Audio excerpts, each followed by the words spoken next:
Hello students, आज हम class 4 में हिंदी पढ़ेंगे। हिंदी में आज हम क्या करने वाले थे बेटा? पाठ 7 आपने सबने पढ़ लिए थे। आज हम इसका क्या करेंगे? अभ्यास। ठीक है, शब्द ज्ञान सभी का हो गया था। आज क्या करेंगे? अभ्यास पाठ ज्ञान। क्या है? मौखिक। शेखर अपने माता पिता के साथ कहाँ गया? शेखर अपने माता पिता के साथ कहाँ गया था? तो इसका आंसर है शेखर अपने माता पिता के साथ नदी के किनारे पिकनिक मनाने गया। कहाँ गया था शेखर? शेखर अपने माता पिता के साथ नदी के किनारे पिकनिक मनाने गया। सेकंड है, शेखर को कैसी आवाजें सुनाई देने लगी? शेखर को कैसी आवाजें सुनाई देने लगी? इसका आंसर है शेखर को बहुत दुख भरी आवाजों में बातें कर रहा हो ऐसी आवाजें सुनाई देने लगी। क्या है? शेखर को बहुत दुख भरी आवाज में बातें कर रहा हो ऐसी आवाजें सुनाई देने लगी। ठीक है, फिर एक नदी का जल कैसा हो गया है? नदी का जल कैसा हो गया है? इसका आंसर है नदी का जल गंदा हो गया है। कैसा हो गया है नदी का जल? तो इसका आंसर होगा नदी का जल गंदा हो गया है। फिर है, वृक्ष को किस बात का डर था? वृक्ष को किस बात का डर था? इसका आंसर होगा वृक्ष को कट जाने का डर था। वृक्ष को किस बात का डर था? वृक्ष को कट जाने का डर था। फिर है, हवा को कौन साफ करता है? क्या है इसका आंसर? क्वेश्चन, हवा को कौन साफ करता है? इसका आंसर क्या होगा? हवा को वृक्ष साफ करते थे। कौन करते थे वृक्ष को साफ? वृक्ष करते थे। ठीक है, अब है लघु उत्तरीय प्रश्न। नदी का जल किस कारण प्रदूषित हुआ? नदी का जल किस कारण प्रदूषित हुआ? इसका आंसर होगा नदी का जल कारखानों और नालों का गंदा पानी के कारण प्रदूषित हुआ। क्यों हुआ था नदी का जल प्रदूषित? इसका आंसर होगा नदी का जल कारखानों और नालों का गंदा पानी के कारण प्रदूषित हुआ। फिर है सेकंड, मनुष्य के किस व्यवहार के कारण वृक्ष दुखी था? मनुष्य के किस व्यवहार के कारण वृक्ष दुखी था? तो इसका आंसर क्या होगा? मनुष्यों के वृक्षों का दुरुपयोग करने के कारण वृक्ष दुखी थे। क्यों दुखी थे? मनुष्यों के वृक्षों का दुरुपयोग करने के कारण को वृक्ष दुखी थे। ठीक है, फिर है, हवा ने अपनी बीमारी का क्या कारण बताया? हवा ने अपनी बीमारी का क्या कारण बताया? इसका आंसर होगा कारखानों और वाहनों से निकलने वाले धुओं के कारण हवा बीमार पड़ गई। हवा ने अपनी बीमारी का क्या कारण बताया? इसका आंसर होगा कारखानों और वाहनों से निकलने वाले धुओं के कारण हवा बीमार पड़ गई। मनुष्य मिट्टी में रासायनिक उर्वरक क्यों डालता है? मनुष्य मिट्टी में रासायनिक उर्वरक क्यों डालता है? इसका आंसर होगा मनुष्य मिट्टी में रासायनिक उर्वरक अन्न, फल और सब्जियों की अधिक उपज बढ़ाने के लिए करता है। क्यों करता है? सब्जियों में सब्जी, अन्न, फल इनकी अधिक उपज हो, इसलिए वो रासायनिक उर्वरक का उपयोग करता है। ठीक है, फिर है, शेखर ने वृक्ष, नदी और हवा, मिट्टी को क्या कहा? शेखर ने वृक्ष, नदी, हवा और मिट्टी को क्या कहा? इसका आंसर है शेखर ने वृक्ष, नदी, हवा और मिट्टी से कहा कि मनुष्यों को प्रदूषण न फैलाने की और वृक्ष न काटने की शिक्षा दी जाएगी। काय की शिक्षा दी जाएगी? मनुष्य को प्रदूषण न फैलाने की, वृक्ष न काटने की शिक्षा दी जाएगी। ठीक है, फिर है दीर्घ उत्तरीय प्रश्न। पाठ में कितने प्रकार के प्रदूषणों की बात कही गई है? उनके फैलने के कारण भी लिखिए। तो इसका आंसर होगा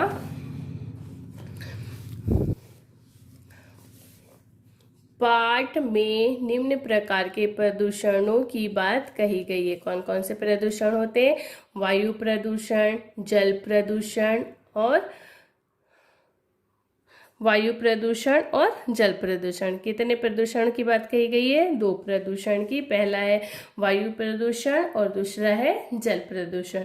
वायु प्रदूषण कैसे होता है? कारखानों और वाहनों से निकलने वाले धुएं से। कैसे होता है वायु प्रदूषण? कारखानों और वाहनों से निकलने वाले धुएं से। और जल प्रदूषण नालों का गंदा पानी, कारखानों की गंदगी, इससे कौन सा प्रदूषण होता है? जल प्रदूषण। ठीक है। फिर है प्रदूषण कम करने के लिए मनुष्य को किन बातों का ध्यान रखना चाहिए? इसका आंसर है प्रदूषण कम करने के लिए निम्न बातों का ध्यान रखना चाहिए। पहला, वृक्ष न काटे और दूसरा क्या है? वृक्षों का, कारखानों का और वाहनों का धुआं वातावरण में ना जाने दे। क्या है? फिर से देखिए, इसको रिपीट कर रही हूँ मैं। पाठ में कितने प्रकार के प्रदूषणों की बात कही गई है, उनके फैलने के कारण भी लिखिए। तो पाठ में निम्न प्रकार के प्रदूषणों की बात कही गई है। कौन कौन सा प्रदूषण है? वायु प्रदूषण और जल प्रदूषण। वायु प्रदूषण कैसे फैलता है? तो वायु प्रदूषण कारखानों और वाहनों से निकलने वाले धुएं से फैलता है। और जल प्रदूषण नालों का गंदा पानी और कारखानों की गंदगी से। फिर है प्रदूषण कम करने के लिए मनुष्य को किन बातों का ध्यान रखना चाहिए? इसका आंसर होगा प्रदूषण कम करने के लिए निम्न बातों का ध्यान रखना चाहिए। पहला है वृक्ष ना काटे, सेकंड है कारखानों का और वाहनों का धुआं वातावरण में ना जाने दे। क्लियर हो गया? अब है दिए गए शब्दों की सहायता से रिक्त स्थानों की पूर्ति कीजिए। क्या है? शेखर को खालिस्तान सुनाई देने लगी। क्या सुनाई देने लगी? आवाजें। क्या सुनाई देने लगी बेटा? आवाजें। क्या आ जाएगा यहाँ पर? आवाजें। खालिस्तान और खालिस्तान आपस में कुछ बातचीत कर रहे थे। खालिस्तान और खालिस्तान आपस में कुछ बातचीत कर रहे थे। क्या कर रहे थे? कौन कौन बातचीत कर रहे थे? वृक्ष और नदी आपस में बात कर रहे थे। तो मैंने यहाँ पर 2 लिख दिया है। ठीक है। फिर है नदी को अपने अंदर से ही खालिस्तान आती थी। नदी को अपने अंदर से ही क्या आती थी? दुर्गंध। यहाँ पर क्या आ जाएगा? 3 नंबर का। खालिस्तान ने अपने उपयोग के लिए वृक्षों को काट डाला। खालिस्तान ने, किसने वृक्षों को अपने उपयोग के लिए काट डाला? तो यहाँ पर क्या आएगा? मनुष्य। क्या होगा यहाँ पर? मनुष्य। खालिस्तान का दम घुटने लगा। किसका दम घुटने लगा था? हवा का। तो यहाँ पर क्या हो जाएगा? 5 नंबर का। क्लियर? अब पेज नंबर 58 निकालिए। सही उत्तर पर सही का चिन्ह लगाइए। हवा को बीमार कर दिया था। किसने बीमार कर दिया था हवा को? पेड़ों ने, मिट्टी ने या धुएं ने? तो इसका आंसर क्या होगा? धुएं ने। तो आपको धुएं के सामने क्या लगाना है? टिक लगाना है। नदी को डर है। किसका डर है नदी को? छोटी होने का, सूख जाने का या गंदी होने का? काय का डर है? सूख जाने का। फिर है यदि मनुष्य प्रकृति का शोषण करता रहा तो वृक्ष सूख जाएंगे, मनुष्य नहीं बचेंगे, हवा दूषित हो जाएगी। क्या होगा इसमें? मनुष्य नहीं बचेंगे। फिर है भाषा ज्ञान। देखिए, नीचे दिए गए उदाहरण देखिए और शब्द लिखिए। ये है आधा ट ट ट। क्या हो गया? मिट्टी बना इससे। तो मिट्टी का क्या होगा? छुट्टी, खट्टा। अब ये पक्का है तो ये क्या होगा? पक्का, मक्का, अक्का, ऐसे शब्द बनाना है। ठीक है। फिर है सच्चा, तो ये होगा बच्चा, कच्चा।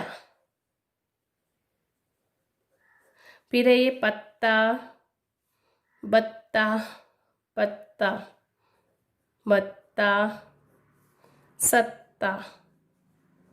ठीक है। आपको ऐसा करना है। उसके बाद है उपसर्ग उपसर्ग जोड़कर नए शब्द लिखिए।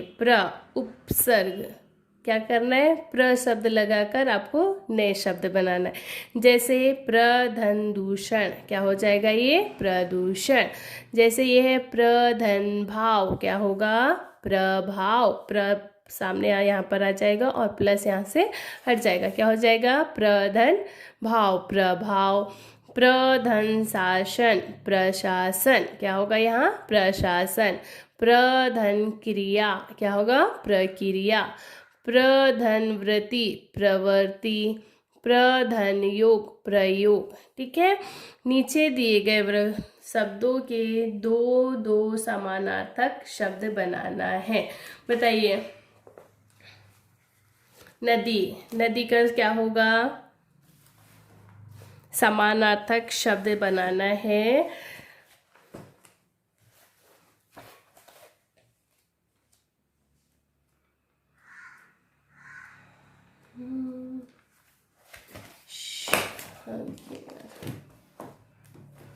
समानार्थी शब्द जो समान अर्थ बताते हो।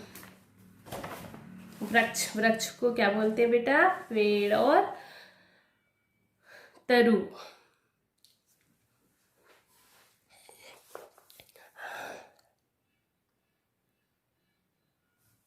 नदी, नदी का क्या होगा, सरिता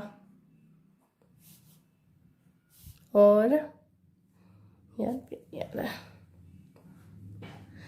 टटीनी, क्या होगा, टटीनी। सरिता और टटीनी। ठीक है। हवा, हवा का क्या होगा, वायु और अनल, क्या होगा, अनल। वायु और अनल। माँ का क्या होगा, माता और जननी। मनुष्य, मनुष्य का क्या होगा,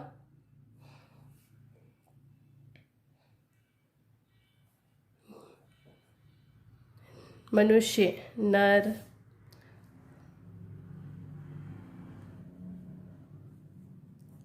आदमी, नर और मनुष्य, आदमी। वृक्ष, वृक्ष का क्या होगा, पेड़, तरु। नदी का सरिता, टटीनी। वायु का हवा का वायु, अनल। माँ का माता, जननी। मनुष्य का नर और आदमी। और क्या लिख सकते हैं इस पे, हो गया। अब आपको यहाँ पर कुछ पर्यायवाची शब्द दिए गए हैं, उनको ध्यानपूर्वक पढ़ना है और जो पर्यायवाची शब्द नहीं है उस पर क्या लगाना है, आपको रॉन्ग का निशान लगाना है। ठीक है। तो देखिए यहाँ पर नदी, नदी को क्या बोलते हैं, सरिता भी बोलते हैं, सुरभि भी बोलते हैं, टटीनी भी बोलते हैं। सलीला बोलते हैं क्या, नहीं। फिर है वृक्ष, वृक्ष को क्या बोलते हैं, पेड़, विटप, तरु, वृक्ष। ये वृक्ष नहीं बोलते हैं, इसको वृक्ष बोलते हैं। हवा, हवा का क्या होता है, वायु, अनिल, मारुत, अनल। हवा, अनिल नहीं बोलते हैं इसको। फिर है जल, जल को क्या बोलते हैं, अम्बु, पेय, नीर, वारी, वारी नहीं बोलते हैं। फिर है माँ, माँ का, माता का माँ, जननी, अम्बु, धात्री, अम्बु। आपको ऐसा टिक लगाना है। ठीक है।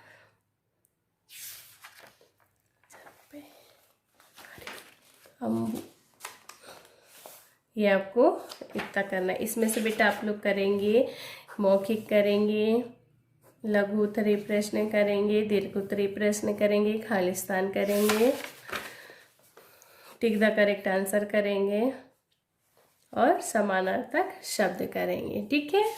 बाय।